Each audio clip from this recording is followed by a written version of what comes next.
And look at Franco Harris. Now, does he still have speed or what? 71 yards, it's 21-0, and this is still the first quarter today.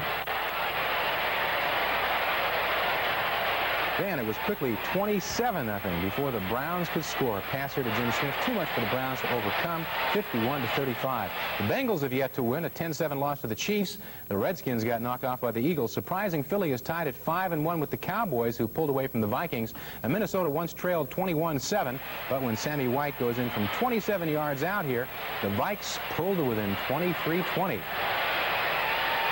But the Cowboys bend and don't break. Dorsett will score.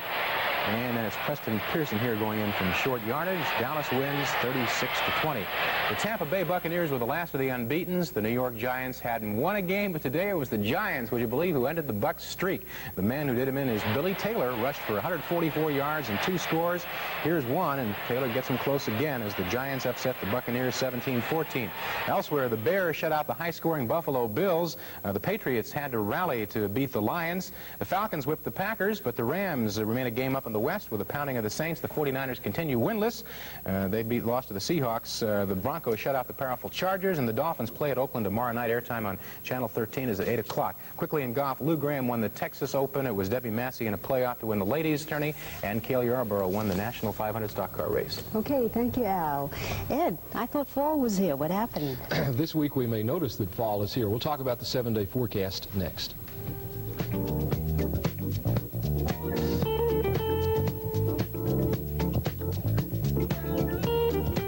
Time again for the 7-day forecast presented by Texas Commerce Bank, downtown Maine at Rusk. We may be in for some changes in our weather this week, at least more changes than we had last week. One thing, unfortunately, may not change, and that is the fact that the ragweed pollen count will probably remain high all week long. Look at this. This is a list of the pollen count for all last week, beginning with Monday when it was less than 600, but only barely. Tuesday, a little above 1,000. Wednesday, 1,577. Thursday, 1,424. Friday, 1,694. Saturday, 1,606. And today, 1,746, the highest that it was the entire week, last week. By the way, last year's highest pollen count for the entire season was 451. If you suffer from hay fever, then it does not look like relief is in sight. Now, let's start the 7-day forecast with a look at tomorrow's National Weather Map. Tomorrow, there'll be a warm front across the central part of Louisiana. We will probably be getting southwesterly winds. That means we should have another warm day tomorrow. However, a cold front in the central part of the United States with some clouds and showers behind it will be headed in our direction, and that's what will probably change our weather. Before that, though, we'll say partly cloudy, clear to partly cloudy, and warm on Monday. On Tuesday, not a lot of change, except for the fact that the winds will probably be a little more southerly than southwesterly. That will ensure that we'll have another warm day.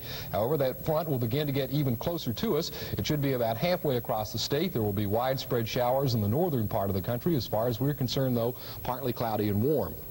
Wednesday is the day we'll probably notice the change. Sometime during the day Wednesday, that front should slip through the Houston area. Winds will shift to the north. That will cool things down. And then we'll be in the area where all those clouds were up here earlier in the week. So for Wednesday, we'll say cooler weather with the strong possibility of some showers. And that rain could extend in as wide an area from New Mexico across most of Texas to the Atlantic coastal United States. On Thursday, we expect to see winds from an east or northeasterly direction. That will continue slightly cooler weather. It'll also bring enough moisture off the Gulf behind the front to continue an overcast condition. So while most of the state will clear out, there's a good possibility we'll have overcast and cool weather on Thursday. On Friday, with any luck at all, the low pressure cell will form along that front, move to the northeast, and help clear things out here. Hopefully the rain will be limited to the eastern part of Louisiana across to the Atlantic coast, and if that happens, then northeasterly winds around this high pressure area here should cause us to have fair and mild weather. On Saturday, that should continue with high pressure area moving a little bit closer to us. Northeasterly winds, fair skies over most of Texas. The sun should shine fairly brightly, though, and that'll mean we'll have mild temperatures. Then by Sunday, as winds again shift back more to an easterly direction, that'll bring a little bit more moisture off the Gulf of Mexico. As a result, we could expect to see partly cloudy skies, but continued mild temperatures. Right now, it is 71 degrees in Intercontinental Airport, 76 downtown. Skies are clear, barometer rising. Winds are from the southeast, and the relative humidity is 76%. The forecast for the next 3 days again, fair to partly cloudy for the next couple of days. There's a good chance of partly sunny to cloudy skies on Wednesday, and we could actually put a 20 or 30% chance of rain for sometime during the day Wednesday if that front gets here. We'll talk more after this from Texas Commerce Bank. There's no other business quite as costly as petroleum. And because time is money, it helps to have a banker who knows the business and can make creative loan decisions based on that knowledge. Before Senior Vice President John Townley came to Texas Commerce, oil was his business. That kind of experience makes us more than just a bank to our customers. So no matter what your business, get to know a banker who knows what it's all about. A man like John Townley, a bank like Texas Commerce. It's been a long time since we had measurable rainfall in Houston, but that could come to an end this week with our next cold front. And that's the 7-day forecast presented by Texas Commerce Bank, downtown Maine at Rusk. Members of the Houston area Gay Political Caucus say they will have a sit-down protest on Monday for what they're calling selective enforcement of after-hours dancing laws. Steve Shiflett, president of the caucus, says that they will ask that the ordinance be repealed.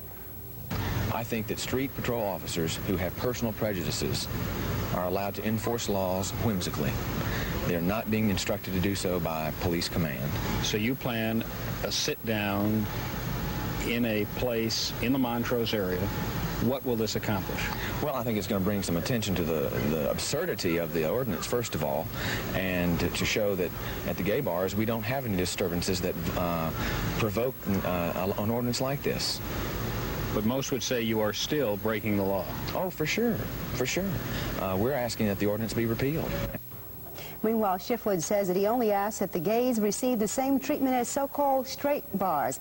And finally, tonight, an El Paso woman who celebrated her latest birthday in Washington says that it turned out to be quite a special occasion. Seems that she was sharing the restaurant with another birthday celebrant, President Jimmy Carter. He turned 55, but the woman, Yolanda Ruiz, wouldn't tell her age. But she said the party is something she'll always remember. She said the president blew her a kiss from across the room.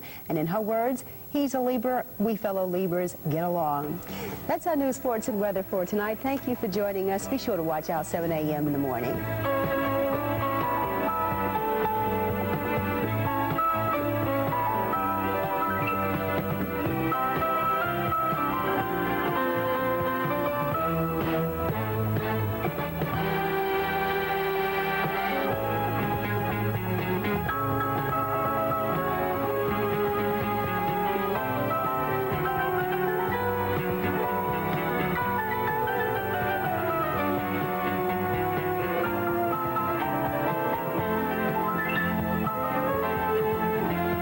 This is a world first. I don't think that this has ever been recorded on film before. The birth of a baby Gila monster on the next edition of Live at 5.